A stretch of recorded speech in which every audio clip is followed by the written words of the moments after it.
BSc secondary में आज start कर रहे हैं चैप्टर नंबर 6 बेटा।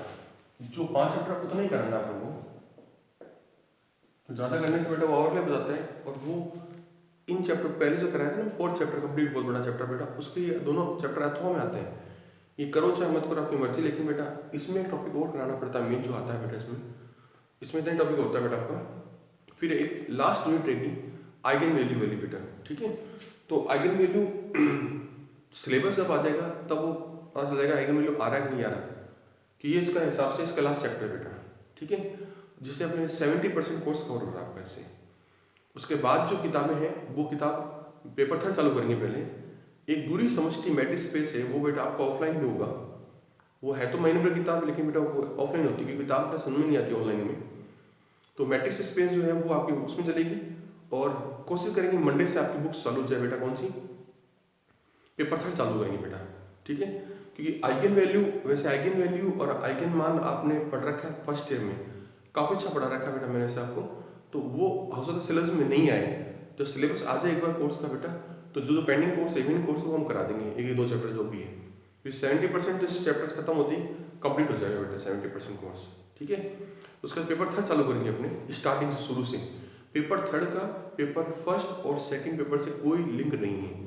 पेपर 3 बिल्कुल ही अलग है बेटा, ठीक है। तो लिखिए बेटा, चालू करते हैं। ये है एलटी का मैट्रिक्स रिप्रेजेंटेशन, मतलब एलटी को मैट्रिक्स रूप में कैसे निकालते हैं। तो बेटा देखो जरा, ये आपका V है और ये आपका P डैश। इसका बेस मैंने क्या मान लिया, E1 E2 कुछ भी ले सकते हैं बेटा पीछे। अल्फा 1 ले लो चाहे से, अल्फा 2 अल्फा 3। इसका इमेज क्या होगा, T alpha 1 T alpha 2 T alpha 3 and so. देखो ये क्या इसका बेस है, ये इसका बी डैश है। तो ध्यान रखना अल्फा 1 अल्फा 2 ये बेस है ना, वो क्या बनाते हैं बेटा हमेशा L I, means linear independent. तो 100% टी अल्फा 1 टी अल्फा 2 ये सब क्या बनेंगे, एल आई का निर्माण करेंगे। 100% this make an L I, right. इसके पश्चात आप लोगों को मैट्रिक्स गुणांक, मैट्रिक्स ऑप्शन निकालने का तरीका सिखाते हैं। वो आपको क्वेश्चन से ही समझ में आएगा बेटा,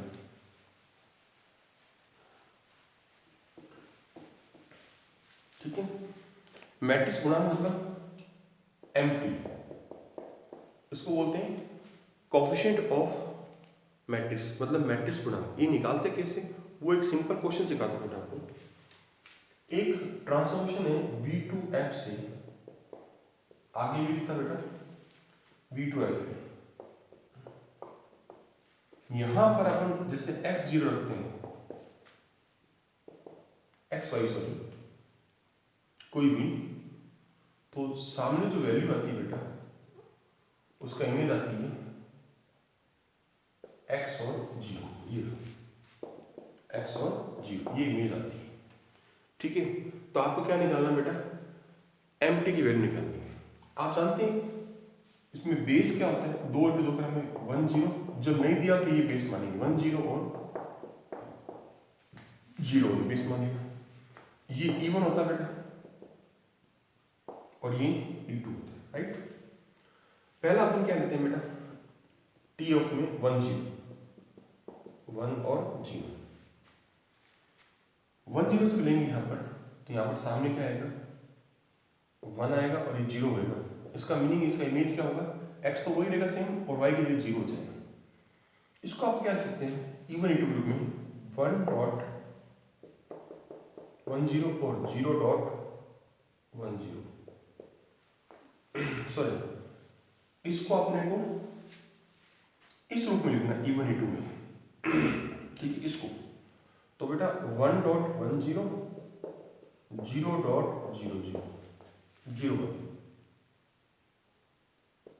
अब देखो इसको सॉल्व करें, वापस ये आएगा, एक गुणा इससे करो, 0 से गुणा इससे करोगे, दोनों जोड़ेंगे तो ये आएगा इससे।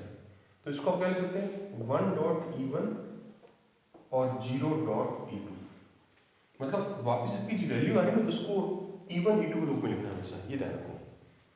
फिर आता है टी ऑफ 0 1। जब 0 1 यहाँ रखेंगे 0 1, तो ये पहली वैल्यू तो सेम रहती है बेटा, 0 जाएगी और नेक्स्ट 0 आती है, तो इसको कह सकते हैं 0 इंटू 1 0 प्लस 0 इंटू 0 1, मतलब 0 E1 और प्लस 0 E2। तो बेटा अब ध्यान से पढ़ो, ये क्या है E1 है और ये क्या बेटा E2 है। तो T E1 और T E2 को मैट्रिक्स में ऐसे लिख सकते हैं बेटा 1 0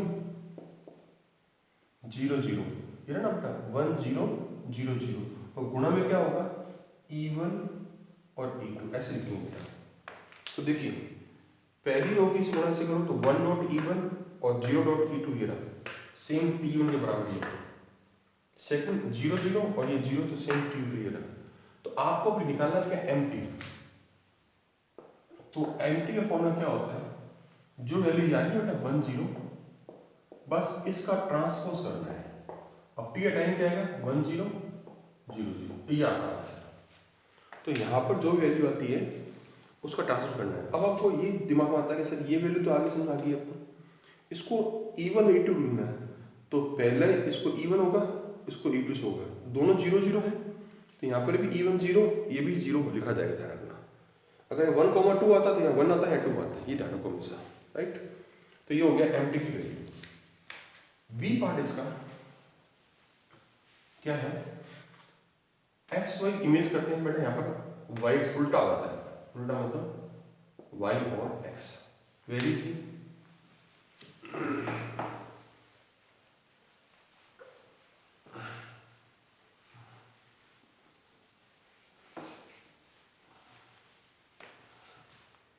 ठीक है, एक्स वाई रखते हैं तो बेटा सामने क्या आता है वाई और एक्स आते हैं। अब आपको बेस क्या लेना बेटा, कोई 1 0 और 0 1, टी हो पहले आपको E1 मतलब 1 0, यहाँ रखते हैं बेटा उल्टा आता है 0 1, तो उसको कैसे लिखते हैं 0 डॉट 0 1 1 डॉट पहले 1 0 और फिर 0 1। चेक कर लो बेटा आपको, इसी गुणा करेंगे सारा 0 हो जाएगा, इस गुणा करेंगे तो बेटा ये 1 आ जाएगा, तो सेम ही आ जाएगा। तो मतलब 0 E1 1 E2, सामने आया बेटा E1, फिर T2 निकालो, E2 मतलब 0 1, 0 1 आप यहाँ रखोगे 0 1 तो उल्टा हो जाएगा 1 0, वही ट्रिक, पहले 1 है तो 1 इंटू E1, ये 0 इंटू E2, राइट।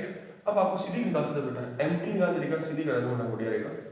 जो गुणा करें 0 1 1 0, इसका ट्रांसपोज करो, तो 0 1 और 1 0, ये आपका आंसर आ गया, राइट। नेक्स्ट है बेटा एग्जांपल नंबर दूसरा, इसमें आपके दो ऑर्डर दे रखे हैं।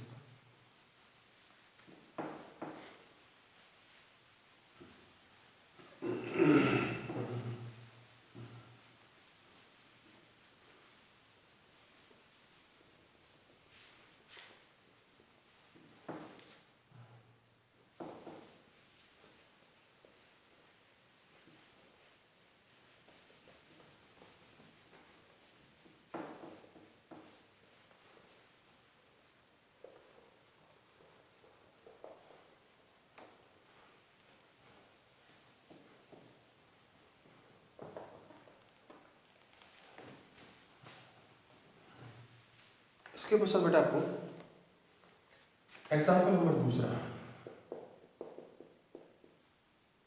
T of X Y Z बराबर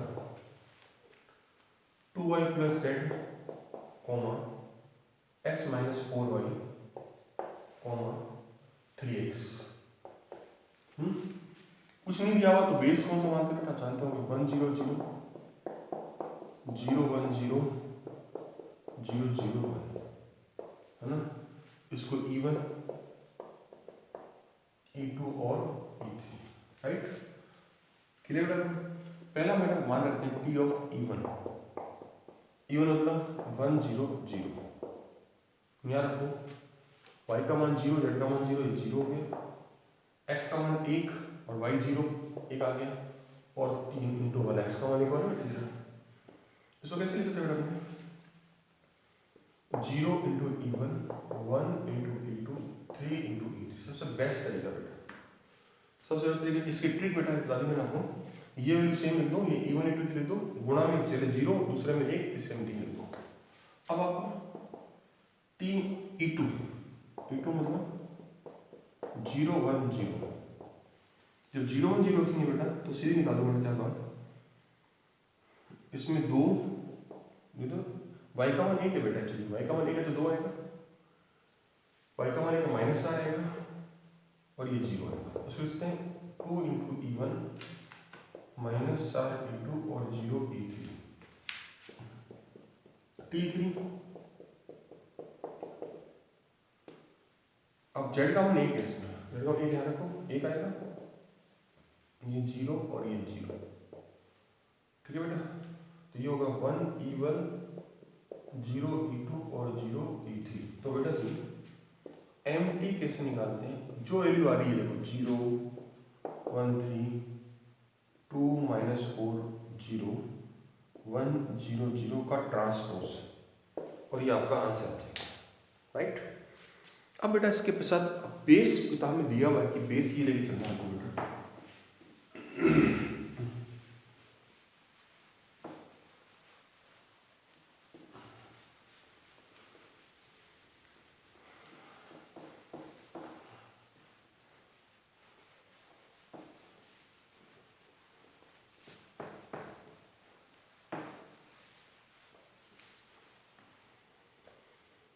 नेक्स्ट अपना एग्जांपल नंबर 4, तीसरा एग्जांपल सेम बेटा अपने कर सकते हो।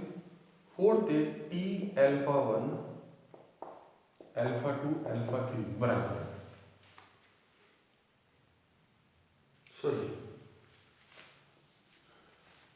T of x1 x2 x3 बराबर x1 plus x2 plus x3 बेटा, comma minus x1 minus x2 minus का 4x3।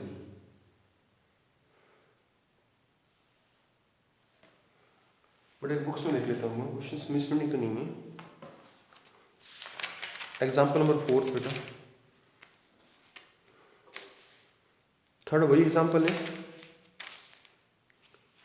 माइनस का 4x3 minus x1 minus x2 minus 4x3 comma 2x1 minus x2 2x1 minus x3, ठीक है। ये question है बेटा आपका। अच्छा बेस इसमें ये मानना है अल्फा 1 अल्फा 2 अल्फा 3, ये मानना है बेटा अल्फा 1 बराबर 1 1 1, अल्फा 2 बराबर 0 1 1। आपको बेस आपको ये मानना है एक्चुअली में। अगर बेस नहीं दिया तो क्या मानते थे बेटा अपने E1 E2 E3 था आपको, E1 होता था 1 0 0, E2 0 1 0 होता है बेटा। तो अब आपने अल्फा 1 यहाँ रखो बेटा, मतलब 1 1 1 रखो यहाँ पर, तो x1 y x2 x3 से 1 1 आ गया, तो 1 1 3 आया बेटा, यहाँ रखो 4 2 6, और ये बेटा 2 में से 1 गया तो 1। अब इसको व्यक्त करने का तरीका थोड़ा सा अलग है बेटा, सीधा वो होता ना E1 E2 E3 होता तो सीधा अपने इसको E1 इसको गुणा E2 से इसको E3 करते थे, लेकिन यहाँ पर अल्फा 1 अल्फा 2 अल्फा 3 अलग हो गया बेटा, इसलिए थोड़ा चेंज हो गया फिर इसका। इसके बाद आता बेटा 0 1 1 रखोगे तो आपका 2 माइनस 5 माइनस 1 आएगा, फिर T 1 0 0 1 कितना आएगा बेटा 2 माइनस 5 और 1 आएगा, राइट। अब आपको समझो कैसे करना है।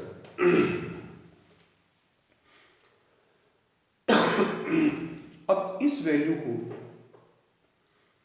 को इनके एलसीएम में करना है, ये ध्यान रखना मेन चीज क्या है, इस वैल्यू को इनके एलसीएम में करना होता है। तो उसका फॉर्मूला क्या करते हैं, ऐसे लिखते हैं बेटा, पहले इसको अपने क्या करते हैं, इन सबको बचने के लिए अपन एबीसी मान लेते हैं, इन सबको इन सब की जगह पहले ABC मान लेते हैं, तो क्या होगा A1 1 1 1, A2 A3 1 0, ये मान लेते हैं। ठीक है, मान लिया। इसी गुणा करके तुलना करते हैं बेटा इसकी।